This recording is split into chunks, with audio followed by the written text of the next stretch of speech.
నితిన్ పయనం ఇప్పుడు తిరోగమన దశలో ఉంది. ఈ మధ్య వరుస ఫ్లాపులతో అల్లాడిపోయాడు. ఎన్నో ఆశలు పెట్టుకున్న రాబిన్ హుడ్ కూడా వర్కౌట్ కాలేదు. ఇప్పుడు తన కెరీర్ అంతా తమ్ముడుపై ఆధారపడి ఉంది. వేణు శ్రీరామ్ దర్శకత్వంలో రూపొందించిన సినిమా తమ్ముడు ఏప్రిల్లో విడుదల చేద్దామనుకున్నారు. ఇప్పుడు జూలై 4కి షిఫ్ట్ అయిపోయింది. జూలై 4 అంటే వేసవి సీజన్ వదులుకున్నట్టే. నిజానికి తమ్ముడు సినిమా ఇదివరకే విడుదల కావాలి, కానీ సమ్మర్ సీజన్ ని క్యాష్ చేసుకోవాలని కాస్త ఆగారు. అయితే ఇప్పుడు సమ్మర్ ని కూడా మిస్ చేసుకోవడం ఆశ్చర్యానికి గురిచేస్తుంది. మీడియం రేంజ్ సినిమాలకు విడుదల తేదీ చాలా ముఖ్యం. పోటీ తక్కువగా ఉన్నప్పుడు బరిలోకి దిగాలి. వేసవిలో కలెక్షన్ల క్యాష్ చేసుకునే సౌలభ్యం ఉంటుంది. యూత్ ని థియేటర్లకు రప్పించవచ్చు. జూన్లో కాలేజీలు మొదలైపోతాయి.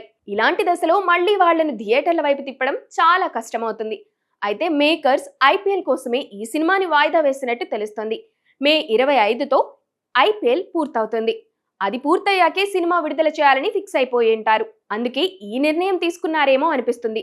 టాలీవుడ్ పై ఐపీఎల్ ఎఫెక్ట్ గట్టిగానే ఉంది.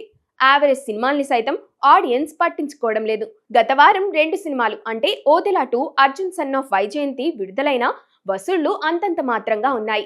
ఈ లెక్కల వల్లే తమ్ముడు ఈ సీజన్ మిస్ కొట్టాడేమో.